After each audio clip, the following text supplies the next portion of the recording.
pray the Lord my soul to take, that we won't lose faith and we won't lose faith. All we got is us, no one can take that away. So don't lose faith, it's gonna be okay. I pray the Lord my soul to take. Hey everybody, welcome to another episode of Just Listen to Yourself with Kira Davis. This is a podcast where we take hot topics, hot button issues, and we discuss the talking points on those issues, and we draw those talking points all the way out to their logical conclusion. Today, I'm recording this the day after Fox News' Steve Hilton announced his candidacy for governor of California. I am a huge supporter of Steve as a friend and a colleague, and I am a huge supporter of his campaign. Right now, I'm unofficially assisting the campaign, but I hope to make that position more official, moving on in the near future. But for now, we're all really excited about Steve. It's an uphill battle. It's a mountain to climb, and there's going to be a lot of moving pieces. This isn't just an issue of one guy winning the governorship. In order for him to win, we've got to attack a lot of different areas. Our voter rolls is one of them. So I know a lot of it. I want to say this. I think I'm moved to say this before I get into our very controversial topic today. But I'm moved to say this because every time I talk about Steve or California or changing California, one of the comments I get without fail is, well, I love your passion, Kira, but nothing's going to change in California if the voting system doesn't get fixed, if it doesn't change. And I just want everyone to know, everyone who said that to me or sent me a message, that you're not the first person to think of that. We do know, everybody knows that. You can't run for office as a Republican and not know that. Now, in the past, Republicans have known that and still done nothing. But there are a lot of efforts going on right now, simultaneously with official party candidates and with grassroots groups across the state, to actually audit our elections, to fix our elections, to fix some of the legislation around that. So stuff is going on. But yeah, we're going to have to do a heavy push to verify as much as possible our voting system moving into 2026. Now we have to win 2026 and then to actually implement the permanent changes that we would need to fix the voting system. But first, we got to get there. So it's going to be a combination of efforts, and I'm sure Steve will be back on this program to talk about it moving forward. I'm going to join his show in a couple of days as well. So stay tuned. In case you didn't know, I'm fully endorsing Steve Hilton for governor of California. I believe he can win, and I believe that he has. Well, I don't believe it. I know, because I've known Steve for years, and we've talked about this, not governor, but we've talked about how to fix California for years. So I know what his plans are and what he thinks could work to fix our state. I've known it since before he was thinking about running for governor, so I have no qualms supporting him. I think his plans will be what could change California for the better for all of us. All right, that's my Steve Hilton push. I won't bother you with that much more. Let's get on to the topic of today. It's a controversial one that I think is very germane to the mission of this podcast, which is taking hot topics and breaking down talking points. Now, the topic I'm going to talk about today is this terrible tragedy in Texas, Frisco, Texas. And I'm sure you've heard of it. A young man, there was a confrontation between two young 17-year-old men, Austin Metcalf, who was a white teenager at a school in Frisco. And the race is important here, or else I wouldn't mention it. And Carmelo Anthony, not the basketball player, who was a black teenager. I'm giving you the details of this quickly. I'll summarize. If you're listening to this podcast in real time, you already know this story. But you might be listening to this. You might be listening to the archives down the road. So I'll just quickly summarize it. Carmelo Anthony went to a track meet where Austin Metcalf's school was. I guess they were rival schools. They had a confrontation underneath one of the tents for the track team. I think Metcalf's track team, they had a confrontation. Carmelo Anthony pulled out a knife and stabbed Austin Metcalf in the heart, and young Austin Metcalf died in his twin brother's arms. Carmelo Anthony admitted to it right there. I mean, I don't think that's not in dispute at all. He was clearly upset at what happened and admitted to the cops that he did it. And since then, it has been a huge controversy for a lot of reasons, one being the racial angle, which of course we're going to talk about, And then the Anthony family has also made some moves that have concerned people or caused additional controversy. We're going to get into it all. We're going to get into it all. But I think what I want to say off the top here is that my concern here is not whether or not Mr. Anthony was justified in murdering his fellow student. I rarely think murder is justified, although there is self-defense, and he has claimed self-defense. My personal feelings are no, it's not justified. Yeah, from what I've seen, it doesn't seem like self-defense, but the reason I'm bringing this up is because that's not what I want to argue today. I'm willing to wait for the courts to decide that. I have my personal opinions, but I'm definitely recognizing that those are my opinions, and that is not what's at issue here for me today. I really don't think so. To me, what is at issue is this is a podcast for Black America. This is a podcast for Black America. To me, what is at issue here is what I am seeing as a larger problem in our community with aggression in our young males, which of course, if you've been a fan of Kira Davis, it's no secret that I've been saying forever since I've started politics that is due to a lack of positive, permanent, stable male leadership in Black communities, particularly when it comes to fathers in the home. There's lots of fathers in Black America who are great dads and simply don't live in the same home as their children. That's why we have the statistic 73% of Black children are born into single parent homes. But a lot of my friends on the Black conservative side of things like to remind people, well, that doesn't mean that 73% of our children are without dads. So don't take that to mean that. However, I've been doing this job a long time. I've been working with these statistics a long time, and I know that it actually doesn't matter. That it doesn't matter if your dad lives with you or I mean, it does matter if your dad lives with you, excuse me. It doesn't matter in the respect of it does matter. Let me back up. It does matter. What you think about it doesn't matter, but the difference between having your father married to your mother and in your home and not is reflected in every statistic that's ever been taken over time on this issue. There's no replacement for mom and dad being married and dad being in the home, and it changes everything for a child. And those of us that didn't have that had to work very hard to not be statistics, or we had parents who worked very hard for us to make sure that we're not statistics. I don't see a plethora of those parents in the Black community, and we are suffering for it. And so I have spent the last 2 to 4 years talking to white America, talking to non-Black America about the Black Lives Matter movement, about bringing the heat down, bringing the temperature down, and understanding where people are coming from, even if you don't know where they're coming from. And over these last years, I've had tremendous response from my listeners, my white listeners, who have said, I'm uncomfortable listening to the way you're framing this. I don't agree with everything you're saying, but it made me think. It made me step back. It made me think, yeah, okay, maybe I shouldn't get angry right away, but try to dig underneath the rage and see if there's anything underneath. I'm not going to relitigate all of that. You can go back and listen to the multiple episodes that I did on it. I'm being perfectly intellectually honest today as I address the other side of this issue. But one of the things that I said back then, I probably said it in my big Black Lives Matter episode, which is one of my best ones. Black people, we do have culpability in this, and we will have to have a conversation about how we contribute to the way other people view our community. But at that time, I said, now's not the time. This is what's going on, and I'm talking about it. So now's the time. I think now is the time. So we're flipping to the other side of this equation. And this case with these two boys really disturbed me. And not just the obvious reasons of the tragic loss of like two young men, their lives ruined. One young man he's gonna go to jail for a good portion of his life, not the rest of his life. I mean, the life that he knew is over.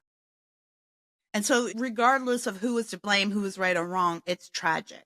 But This case is obviously something we need to talk about and something that has been talked about because of the race angle. So we can pretend that it doesn't matter, but that is absolutely not true. It does, because people are talking about it. And the reason people are talking about it is because a lot of people are saying, look, tragedies, unfortunately, like this do happen. Young boys do make terrible decisions. Young boys can get aggressive. All of that is true. But I think what we understand after the last 4 years that we've been through, after the hell we've just been through, after the summer OBLM, I think what we all inherently understand is that if the roles were reversed, that you would be nonstop talking about this case, and it would be riots in the street and buildings on fire and peaceful protests intensifying everywhere. That's what it would be. I don't think that's an intellectually dishonest thing to say. I think there are some of you who might be uncomfortable with that truth out there, but that is the truth. So I'm not going to ignore it because it's an uncomfortable truth and it might bring up uncomfortable angles to this conversation. I do believe that's true. I don't see how you can say it's not.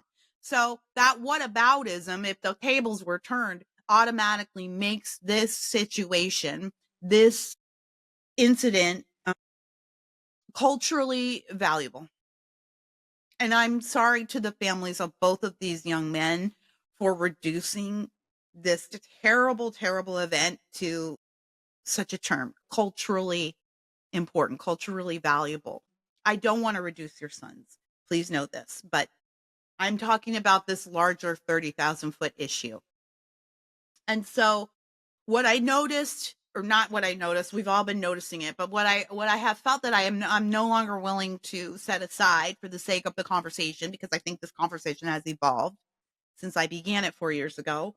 I know I don't want to set aside the weaponization of race. Now, we've just come through a very hellish period. November 5th was a vibe shift and the whole culture shifted. And I think we realized some things about what we aren't willing to tolerate anymore. So we've had our time for discussion. We've had our time for persuasion. We've had our time to really think through nuances. And now is a time for, I believe, declarative truth on issues. So I've been asking our white counterparts to come along with me on this journey and think through some things and think through uncomfortable things. And for the most part, in my experience, white people have stepped up. They have stepped up. And so now it's time for Black people to do the same. We need to have some tough conversations. I think when we've said in the past, we need to have tough conversations about race, what we've meant is we need to hear white people apologize more. We need to hear white people admit that there's racism. We need more of that. I rarely hear Black people saying, how are we a part of this problem? What are we doing to affect this perception of the Black community, crime in our own community, low education rates? What are we doing? Is it something we're doing with voting? Is it something we're doing with our families, spiritual wise? Those are the hard conversations Black people need to have, and we're not having them as a community, because every time we have an opportunity to have them as a community, we engage in whataboutism, and that's what I want to talk about today. Because the topic for me in this case with these two young men isn't about, is Carmelo Anthony, was he justified in killing a fellow student over we don't know what, over a disagreement? That, to me, that's not the question, even though there's certainly an answer to that. To me, the question is, why is our first response as the Black community, I'm generalizing here because obviously not all Black people think like, but I'm generalizing. Well, why is a first response as sort of a corporate public community? The first response is to leap to this young man's defense, the murderer's defense, the self-proclaimed murderer, to not only leap to his defense, which, okay, fine, he deserves a constitutional defense as well, not only to raise $1 million, okay, a little more questionable, but fine, well within your rights, anyone's right to do that if they feel he deserves this defense. But our first response is to blame everybody else for the responses. The first response of the leaders, I'm using that term lightly, the leaders of the Black community, was to blame Austin Metcalf, was to blame his family, was to say, well, he was aggressive. He was telling Carmelo Anthony, you don't belong here. He was being rude. He may have yelled a racial slur. I have no idea. I really don't, because again, That part doesn't, I know it matters to the families. I don't want to belittle it. That part doesn't matter to me in this particular discussion that we're having. I was deeply disturbed by our first response as a Black community, again, generalizing, was to question what this young man did to deserve losing his life, not to stand up and immediately say, whoa, there's certainly more to this situation than meets the eye. But young men out there, young Black men out there, we need to know that aggression is never the way to solve our problems. We need to remember, let this be a good reminder for us that not every battle must be met with fists and blades, that there are different ways to fight battles, that there are different ways to vanquish your enemy, even if it's just at a track meet and he's talking trash to you. But this is not who we are, and it's not what we do. Leaders lead, and I don't see anyone in our community leading on this issue. I see a lot of grifters sidling up to the Anthony family after $1 million GoFundMe campaign. I do think it's again, so let's get to this point of them, what they did with the $1 million or what they may be doing. They've instantly moved into a large home in a gated community. Young Mr. Anthony is driving around in a brand new car that they have just purchased. There are some people saying, well, this, digging into where this money came from and how it was used and saying, well, look, they didn't withdraw this money yet from the GoFundMe campaign or wherever they crowdfunded it. They didn't withdraw the money yet. I do want to say, by the way, I think it's wrong to shut the fundraiser down. I think they have every right to do that. You don't donate or don't. They have every right to have it, I think. All right. Made that point. But some people are saying, well, they haven't spent the money that's in the account. These were probably plans that were already in place before all of this happened. Again, I think it's really weird that the first instinct is to leap. It's a defensive instinct, right? I think it's based in something else than the truth, to be honest, because the first instinct is to leap to the defense of the family of the young man who murdered somebody. Normally, we would sort of look on that family more skeptically, right? At least skeptically, but to not even exercise any skepticism, to immediately leap to the defense. Well, they didn't use this for this, that, or the other. I don't know if you know how loans work, but loans work on collateral. So if you have $1 million sitting in the bank and you go get a loan for a car, you're going to get the car. So there's that. There's the optics of it. Now you could say, well, this family isn't really thinking about optics right now. They're thinking about their son. All right. Maybe they are. I think that's a fair point to make. I think if my son was going to be on trial for murder, I would be treading very, very lightly in the public eye right now. Very, very lightly. I would be doing everything to make sure that he cuts a sympathetic figure, and they are doing the exact opposite. I don't think what you do is immediately engage in opulent purchases, even if there's a chance that these purchases were already planned ahead of time. I don't understand it. It's not a good look. It's not a good look. It's an even worse look to defend it, in my mind. And there's nothing wrong with just saying, yeah, I do think it's poor judgment. It's very poor judgment, but I'm still going to wait and see what the details of this case are before I condemn young Mr. Anthony. Okay, fine, say that. But we don't have any Black leaders coming out and saying, hey, this isn't what we do here. This isn't how we act. This doesn't look good. This doesn't look good for our community, but it especially doesn't look good for young Mr. Anthony and the defense he's going to have to mount moving forward. Well, I found it very distasteful, and guess what? I didn't find it surprising. I didn't find it surprising. I think it's kind of a hood mentality. I know they don't live in the hood, but they're from the hood, right? Because that's what Mom said. She said, I was just reading an article, like she said she did. Now he has a dad. I don't know what the dad is. I'm not sure if the dad is really his dad. It's my suspicion he's not. Which does add, by the way, a stepfather in the home is very valuable, but it is not the same as the father. And so you will still have all of those same emotional and mental issues even if you have like a stable stepdad, although you have a better shot at it. So I'm not sure if this guy is really his dad, but again, I guess it doesn't really matter. Mom says she worked hard to get her kids out of the hood so she could move to a place where they could go to a good school. But to my mind, what I saw is a hood mentality. Here's this money I never had showing up. I immediately have to consume. Before you get upset at me, go to your nearest all black neighborhood and look around and tell me if we are the pillars of financial responsibility. Let's just get real. Because I'm tired of watching us suffer. I'm tired of the same things over and over and over again. I'm tired of having these same conversations over and over and over again.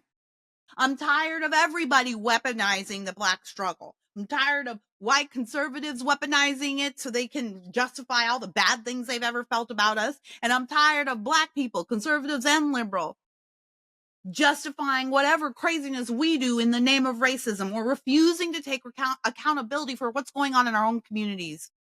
Why are we asking the people we claim that made the problem to solve the problem? I think at this point, it's safe to say we're the problem. When something like this happens, this young man's life is on the line now. He took another man's life, and I'm sure he deeply regrets it. Regardless of what you see in pictures or what he may be saying, I'm sure he deeply regrets it.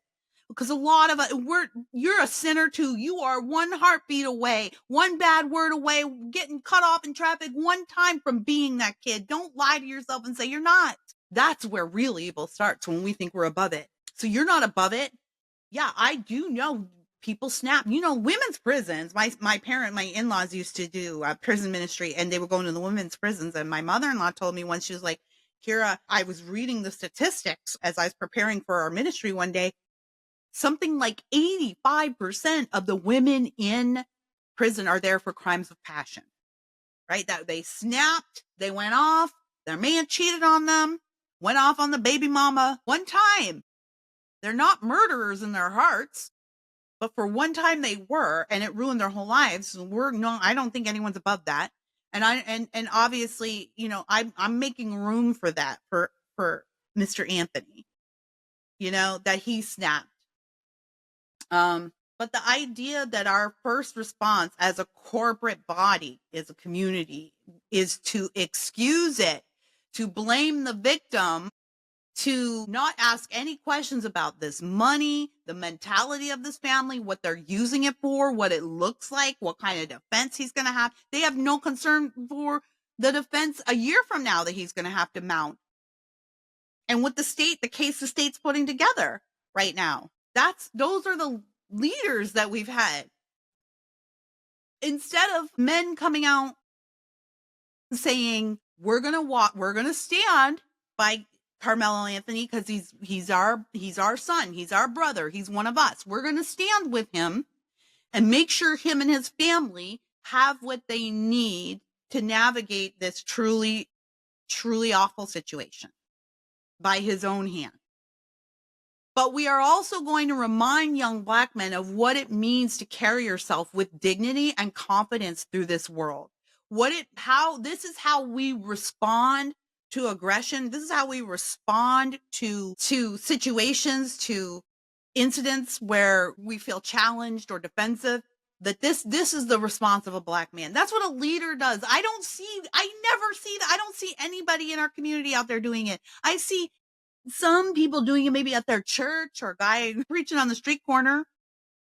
Even my husband, I was sort of fussing at him the other day. I was like, it would mean so much. Like, people watch your Facebook feed all the time. We're talking to each other on Facebook all the time. Everybody's got something to say about something. But when this kind of stuff happens, it would have such an impact for a respected black man like you to say what you think about things like this.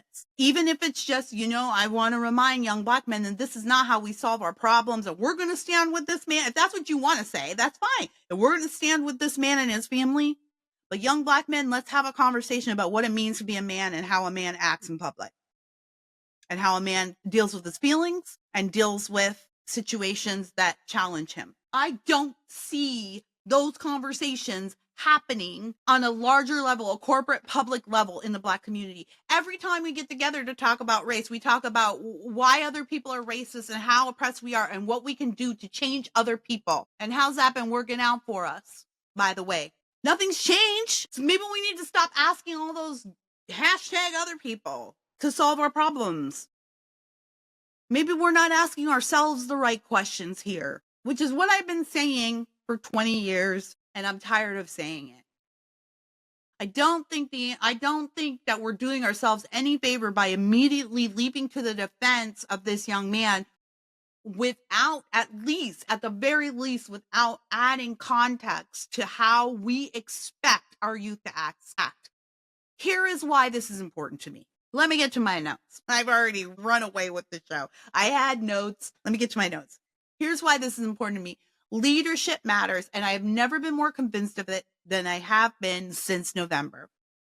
And I have been watching President Trump change the face of this country like that overnight. What he said at the joint address of Congress, State of the Union, basically, he said, for 4 years, the Biden administration told us that there was nothing they could do about the border, that they needed legislation from Congress to do something about the border. And it turns out that wasn't true. All we needed was a new president. And he's right. All we needed was a leader willing to do what it takes to withstand the challenges that it takes to lead. And because he led, what's happening is everything underneath him is falling into line. It's aligning. Even the weaklings, even the rhinos in his own party, even the people who have been weak and have not been fighting for us this whole time, even they're stepping up, and you're seeing them be more aggressive. They're using their platforms more. They're being more bold about legislation, about talking to the press. That's the effect of a good leader. Weak men and women thrive under strong leadership. And that's what you're seeing. You're seeing a lot of weak men and women thrive under strong leadership. And that goes across the board. It's the same way in your family.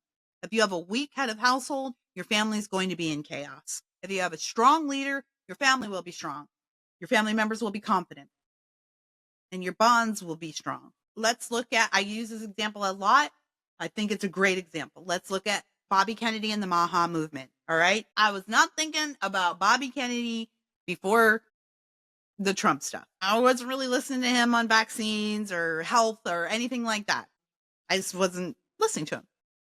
Trump brings him in. He starts suddenly bringing all of these conversations into the mainstream, conversations we weren't having before about dyes in our foods, about the ingredients in your vaccines. That some people were having them, but not on a national scale, right? That requires leadership. For everyone to be having certain conversations, that requires leadership. We have not been having the conversation as a corporate culture, as Americans, until Bobby Kennedy got here. So the other night, my husband's eating chips in bed. Lord. Chips in bed before he conks out for the night. He's watching Bobby Kennedy on the news, and somebody asks him about snacks. What's the worst snack food? And Bobby says, chips. And my husband goes, he looks at his bowl of chips. He's like, oh no. And then he says, well, I only poured myself a little bowl. It's not like I'm sitting here with the bag. I pour myself the bowl, I'll enjoy my treat and go back. My point is that he even thought about it. This time last year, is my husband thinking about it if he's sitting in bed with a bowl of chips watching TV before he conks out for the night? No, he's not.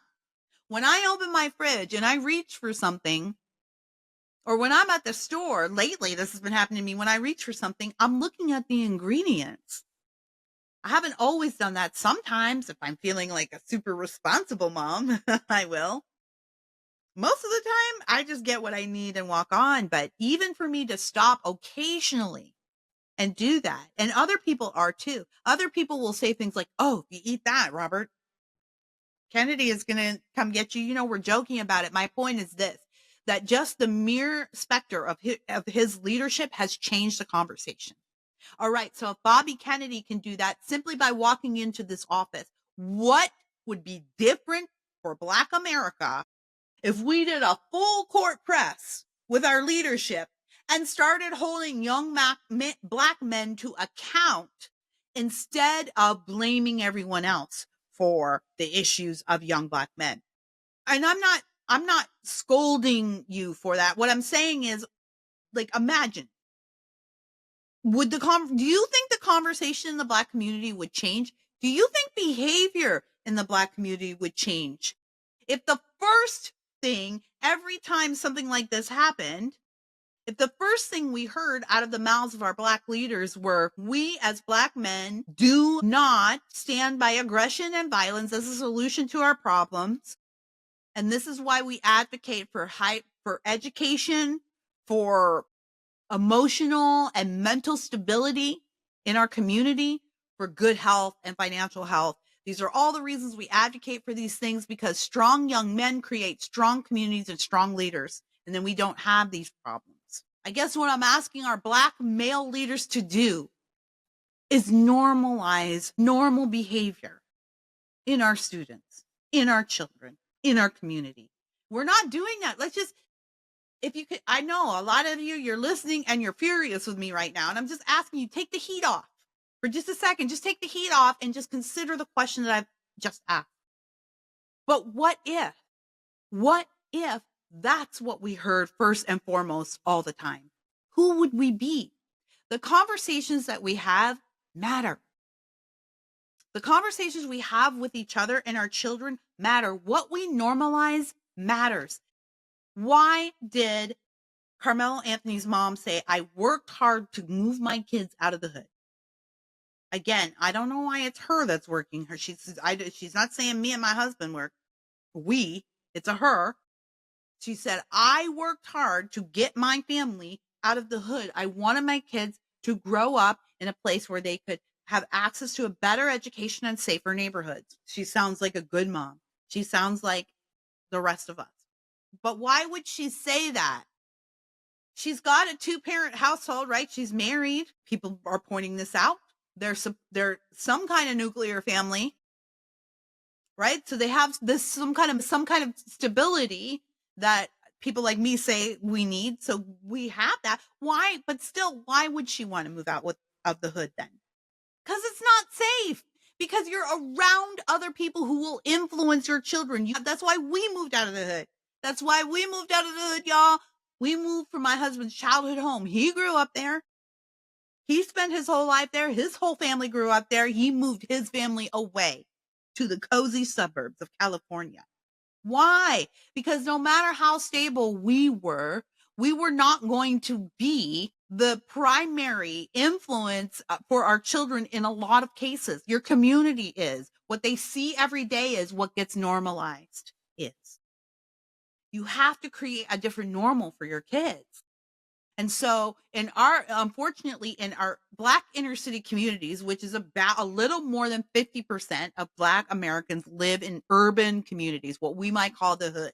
A little more than 50%. So that number's going down. That's good news. But still, so that's what we're really talking about, is that when we look around, what's being normalized? What's normalized in the Black community? Ask yourself what we normalize, Black people. What do we normalize? Because guess what? I live in a white community, largely white and Asian. And when I look around, I got a window right here. I'm looking out the window. When I look around at the families and the homes and the people here who are successful, I look at what's normal to them.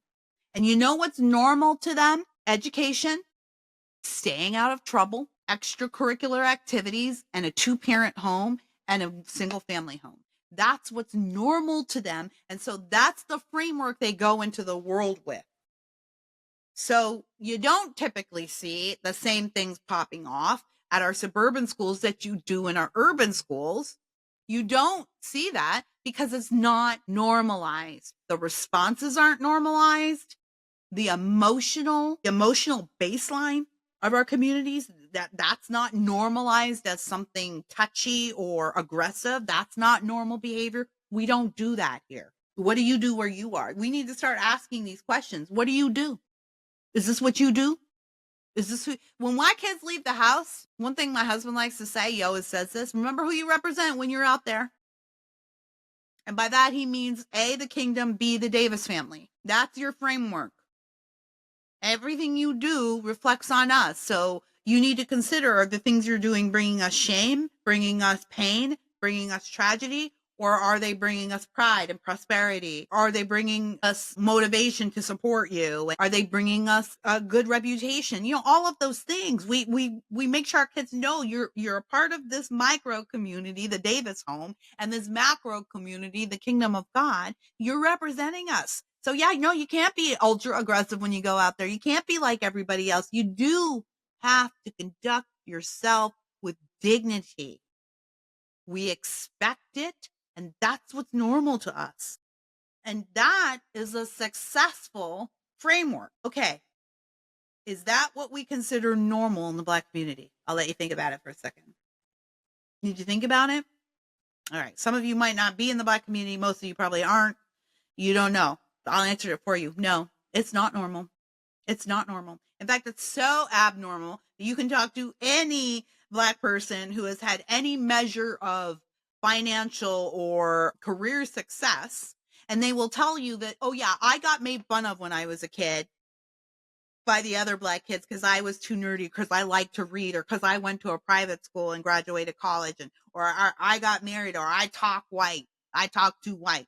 Oh yeah, I got made fun of that. Fun of for that. We all have that story. Show me one, successful Black person who doesn't. What is normal? What is normal for us? And this is why this case really got under my skin, because I immediately saw all of these Black leaders, thought leaders, jumping to blame the victim, or at the very least simply defend this young man, but no words of what we expect of our young men in this community. And our young men do have a problem with aggression. Why do we commit such a high percentage of the crimes in this country? Where 12% of the population and 54% of all violent crime against ourselves? By the way, it's mostly us doing this to ourselves, and still we're blaming other people. Before you get heated again, I challenge you go back and you listen to the last 4 years of my podcasting and what I've been talking about and what I believe. I'm not saying anything that doesn't line up with what I've been saying this whole time. I've already addressed the other side of this issue. So don't come for me in the comments and tell me, oh, well, why don't you have you haven't been listening to my show. And that's another problem, right? Y'all got all kinds of energy for other folks. Why don't you say this to this person? Why don't you say this to our people?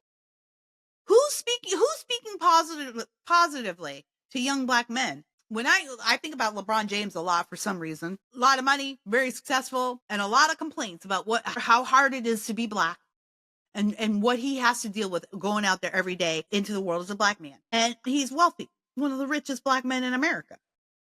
Now, by his own hand, right? He has earned that wealth. He has, he's done the thing you do. He won the lottery ticket. He worked hard for it. I have no problem with his wealth. I don't. But what I do have a problem with is him looking at people like you and me, or young Mr. Anthony, or any normal Black person out there, and going, the reason you can't get ahead is because all of these other people have set up a system that oppresses you. It is all of these other people who want to think that you're the problem, and they're really the problem. And we just don't have enough access to wealth, to opportunity, to success to make it happen for ourselves. And when I look at the combined wealth of LeBron James, the Obamas, Al Sharpton, Jesse Jackson's family, Toni Morrison, Oprah Winfrey, Jay-Z, Sean P. Diddy Combs, who's going to be out of money pretty soon, Denzel Washington, Morgan Freeman, pick your Black leader, pick them. These people are freaking rich, and they could do for our community in a heartbeat what they keep demanding white people do for us, what they keep demanding the government do for us. They keep saying, if you just drop a lot of money into our communities and open opportunities, we're going to flourish. But they have the money to do it. Their combined wealth, they could do it. And you could say, well, Kira, that's their money. Like, they don't want to give away all their money, but why not? Why don't they? Like, if this is that important, if this is such a life-changing thing for the community, and you think this is a vital interest, and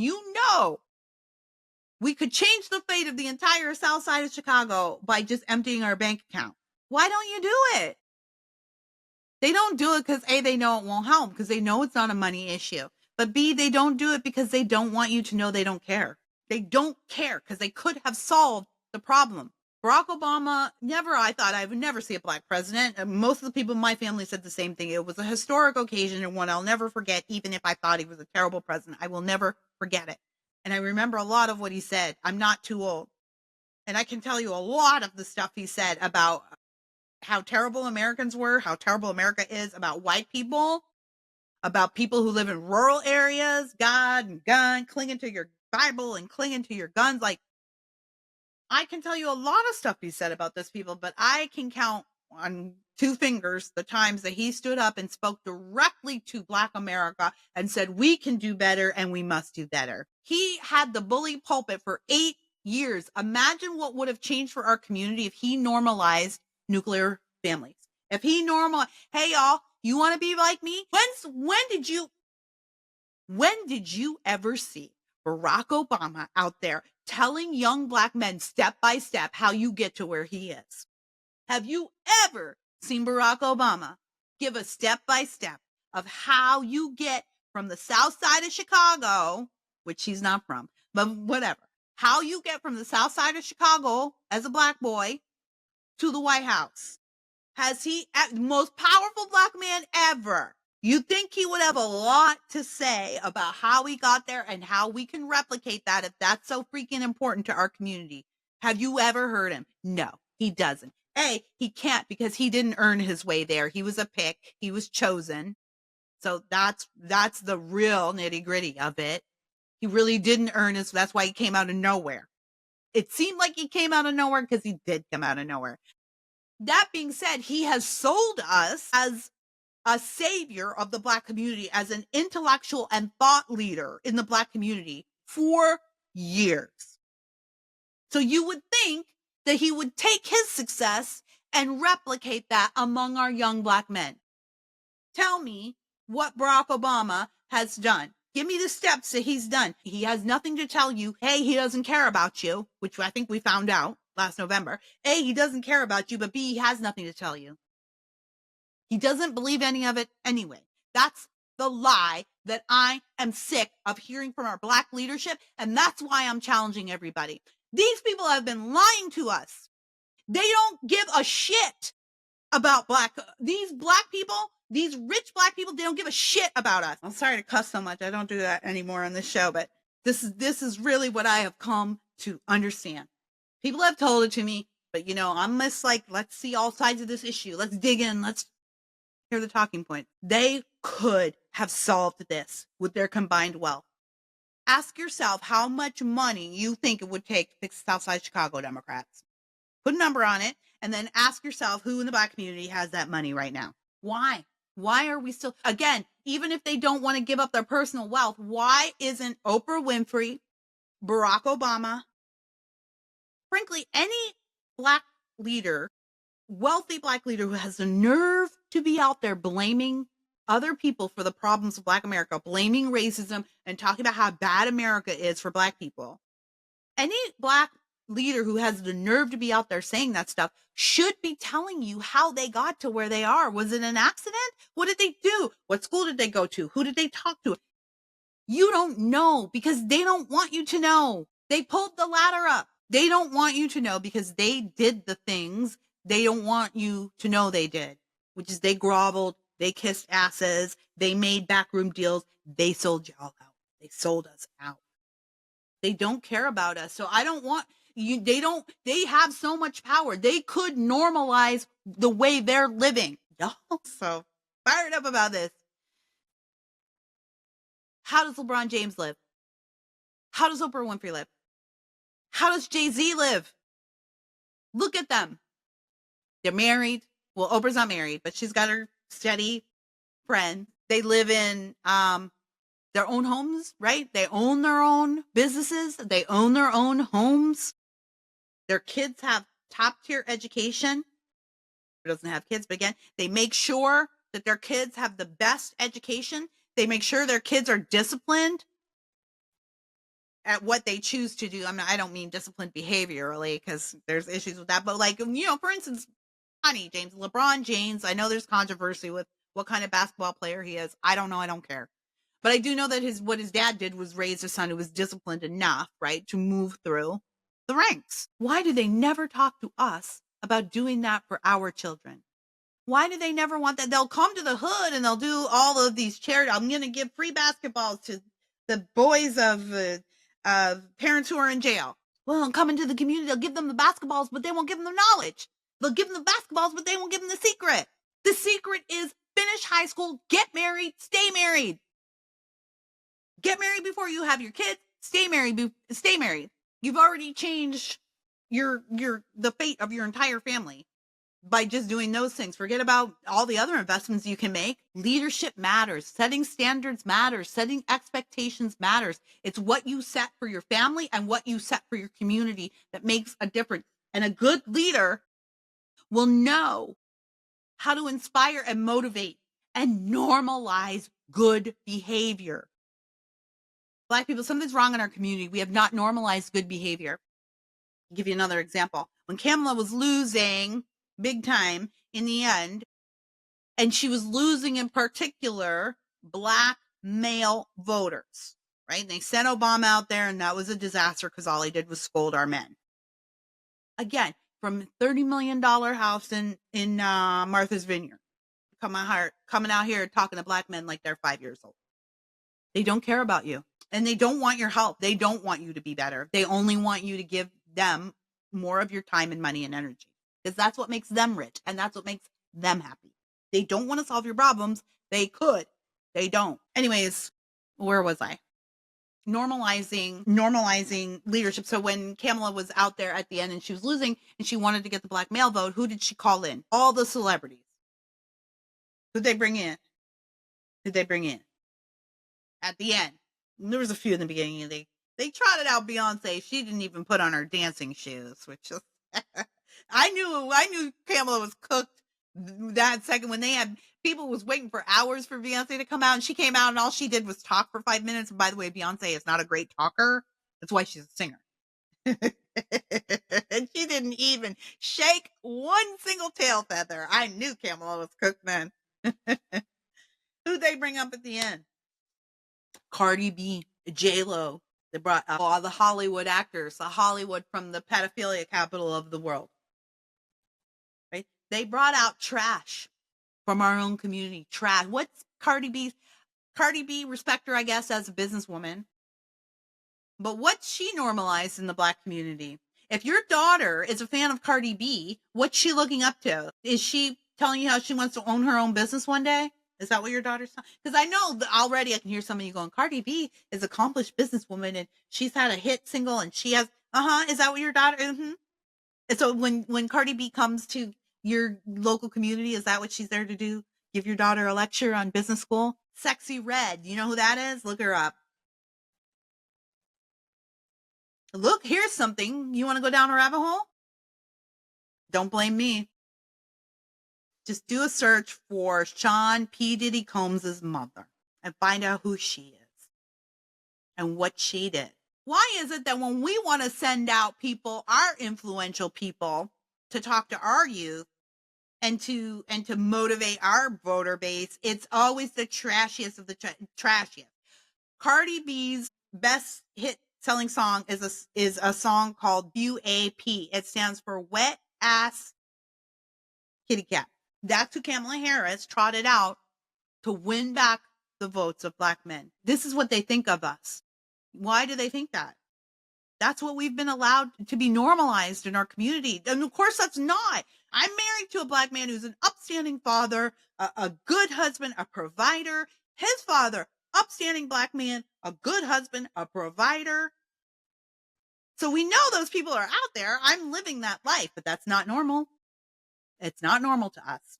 It's so not normal that is the opposite of what Kamala decided to trot out in the waning days of her failing campaign. She didn't trot out the Ibram Kendis, the Black intellectual class, although I don't know the fact that I don't even know what he was out there doing says a lot.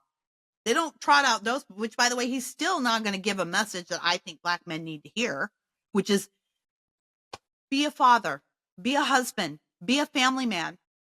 We don't normalize that. What do we normalize in our community?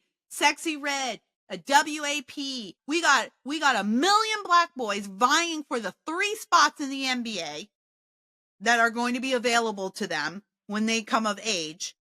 We got a million black boys out there training hard right now for that.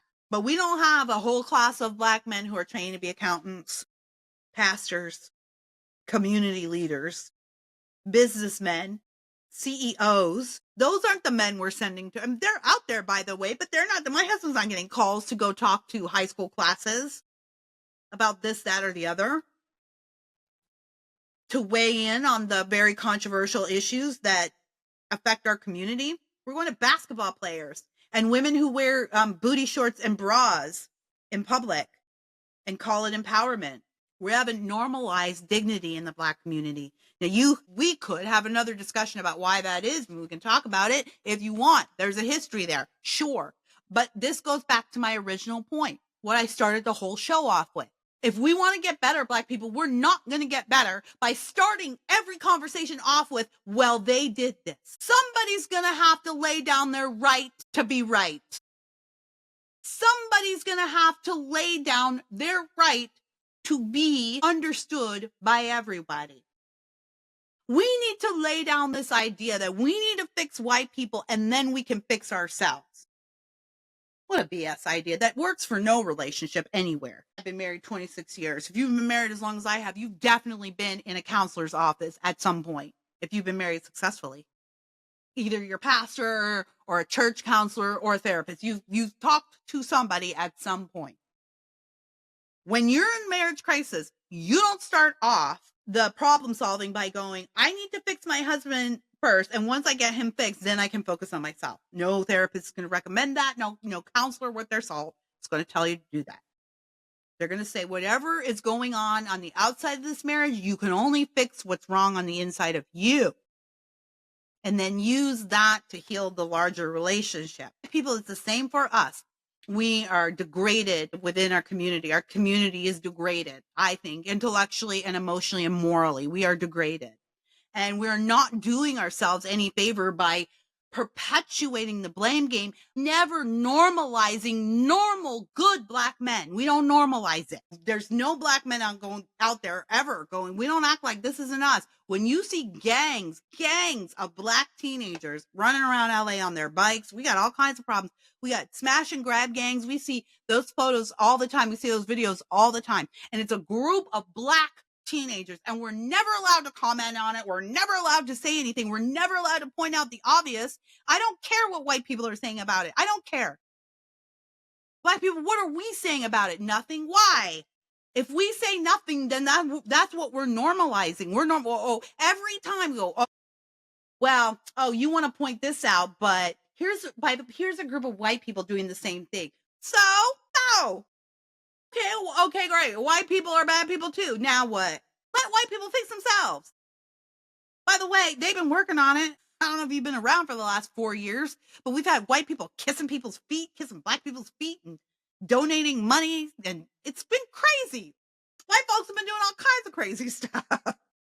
Trying to win this forgiveness that we're never going to give them. Let them deal with themselves. Black people, what are we normalizing? We've blown every opportunity we have had to normalize good, solid family framework for our community. We know that's what works. The people who are successful among us, that's how they live, right? They don't live like the way we're living in the hood. They don't live like that.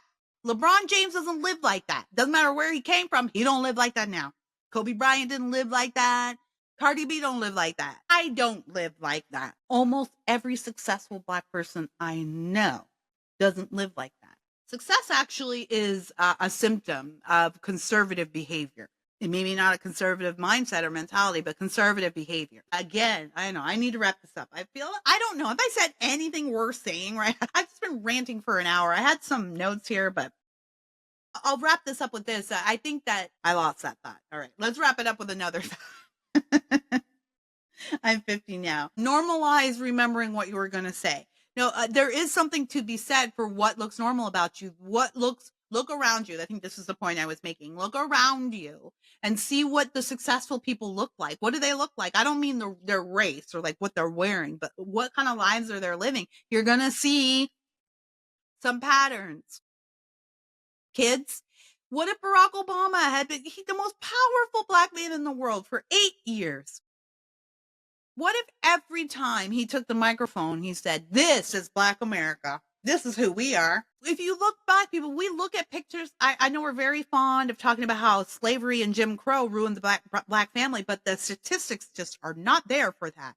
We know this anecdotally even because we look at the photos of our grandparents and great grandparents from the 40s and 50s, and they may not have had much, but they were always dressed to the nines.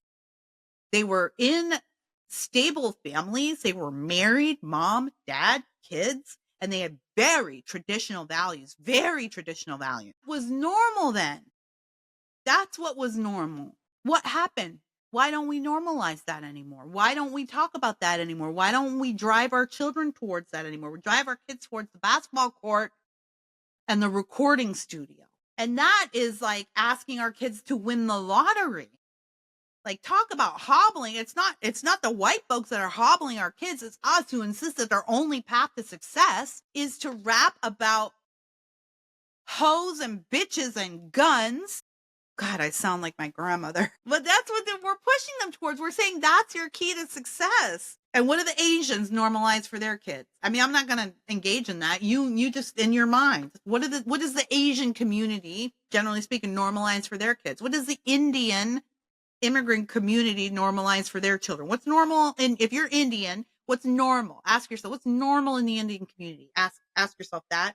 I would love to hear. JLTY@protonmail.com, JLTY@protonmail.com. White people are different because white is such a catch-all. It's an umbrella. There's different factions, right? You got your rednecks, you got your suburbanites, you got your intellectuals, old money, new money, all that kind of stuff, north, south. White people are a little different, but white people from whatever community you are, whatever sub-community, what's normal to you? What's normal to you?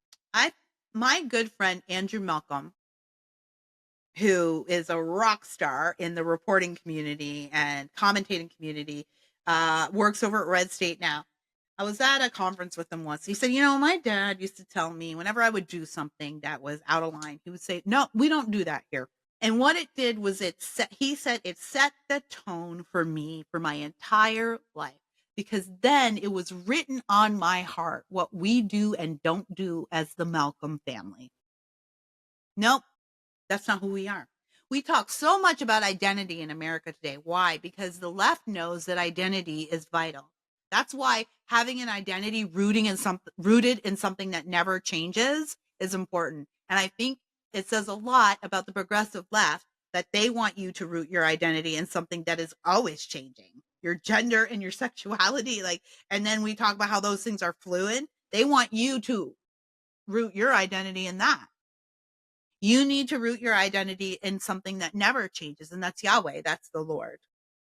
Same today, yesterday, and forevermore. We talk so much about identity because it means something. And so Black people, we do need an identity. And what is our identity? What has it become? What's our corporate identity? Do we need a corporate identity, or do we need a divorce? I don't know. I just thought about that. Like, Black folks, what's our community coming to? Are we going to be split along socioeconomic lines, or are we going to still have a sense of bond, a community along racial lines? Well, I don't know. That's something to think about, because I'm starting to see a real split in the socioeconomic normalization of things, right? When me and my family go back to Gary to visit, when I was there, life there was normal. It was, I crazy saying it now, but it was normal for me, for my neighborhood crackhead to knock on my door at 11 p.m. and ask, could he rake the leaves on my lawn for $20? That was normal. Now when we go back, we look around, we go, no, we don't do this. We don't do this. The Davises don't do this. I want Black people to make success and successful behavior normal. And that means calling out poor behavior when we see it. That means holding our kids to account. not immediately jumping to excuse their behavior, which I feel we do all the time. I don't feel like we're ever, I might be wrong. I've got a few, but just a few colleagues on this side of the fence, on the conservative side, who will call out that behavior. I think a lot of us don't want to call it out because we're afraid of it being weaponized, right? Some things you don't want to say in mixed company because you're afraid it's going to give white people permission to hate us.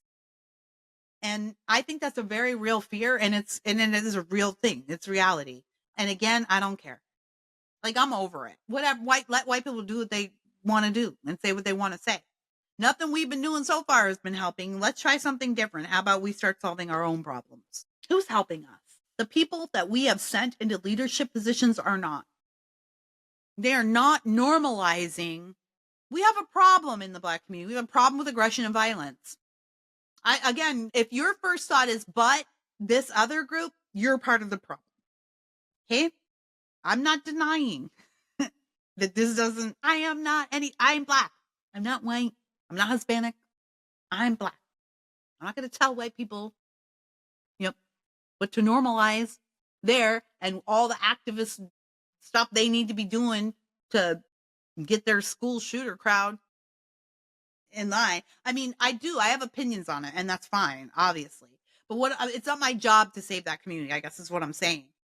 It's not my job to save this community.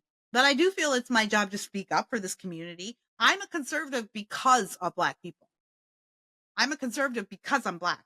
So I do feel it is my duty to speak up for a community because I care about my children, I care about my family, and I care about the community at large. And no, I don't run my family this way. I don't know why we think it's okay for us to run our larger family this way, that we don't hold each other to account, that we don't demand better from each other. We don't ever look at each other and say, no, we don't do this here. I'm tired of the liars. I don't want to see Oprah Winfrey or LeBron James or any other idiot rich Black person out there tell me how I'm supposed to be living my life and how oppressed they are in their Manhattan penthouses, how oppressed all of us are. They do nothing for us. They'll show up at our events, they'll take their little honorarium, and they'll get the photo shoot, and they'll move the F on.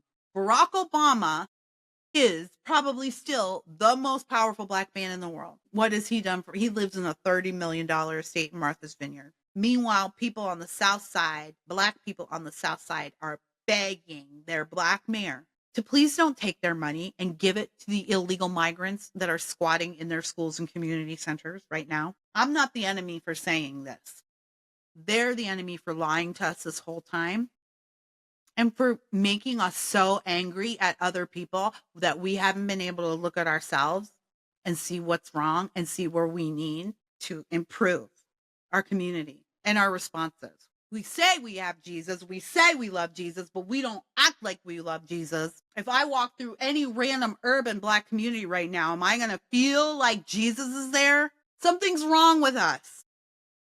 We're failing. We're failing our children. We're failing our fathers. We're failing our God. We are failing the institutions that create success. So whether or not young Mr. Anthony deserves a second chance, whether or not he was justified in stabbing a fellow teenager to death over an argument, whether or not his family planned on buying $1 million home before their son was arrested for murder or not, whether or not any of that is true, what is true is that there is no leadership from the Black community on this issue. And what is true is that we are failing our young Black men by continually blaming other people for the problems of aggression, fatherlessness, and miseducation that plague our own community.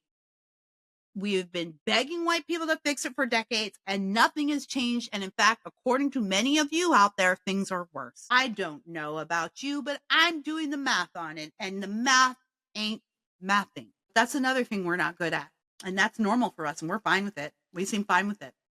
It's fine. It's normal to send Cardi B out there to advocate for the first woman president of the United States to win back Black men. I'm over it. I'm on to them. And none of those people in the upper echelon of, that Black celebrity class, they're not on our side. They're not our friends. None of them are. We shouldn't listen to anything they have to say about anything. just consume their music, laugh at their movies, but no, they should have, and I think we proved in November, they don't have influence and they shouldn't. They don't care about you. They hate you. They hate us, and they've been doing nothing but laughing at us while we're all just cutting each other's throats out here and stabbing each other in the heart. Tell me what you think. JLTY@protonmail.com. JLTY@protonmail.com. Don't forget to go to my Substack, sign up for that. JustKiraDavis.substack.com. If you're not subscribed to this podcast and you want to help, that's what you can do. A lot of people say, what can I do to help you, Kira? I love your voice. Well, I'm only paid by you. I'm only paid by the clicks, and I'm not a sensationalist. So you're not going to see a lot of, I don't know, I might get some heated clips out of this episode, but you're not going to see me out there saying outrageous things just so you'll click and give me money. I don't work like that. I wish I did. But the way you help me and the way you pay me is by hitting the subscribe button or sharing or the like. All of those go into the algorithm, help me with the ads, help my voice stay free and honest. And that's all I want to do. Be free and be honest. All right. I'll leave it there. I hope to hear from you on this. I'm really curious to see how this goes. Drop it in the comments or write to me, JLTY@protonmail.com. I hope to see you again soon. Until we meet again, remember, every once in a while, just stop and listen to yourself. I pray the Lord, my soul to take, that we won't lose faith and we won't lose faith. All we got is us, no one can take that away. So don't lose faith, it's gonna be okay. I pray the Lord, my soul to take, that we won't lose faith and we won't lose faith. All we got is us, no one can take that away. So don't lose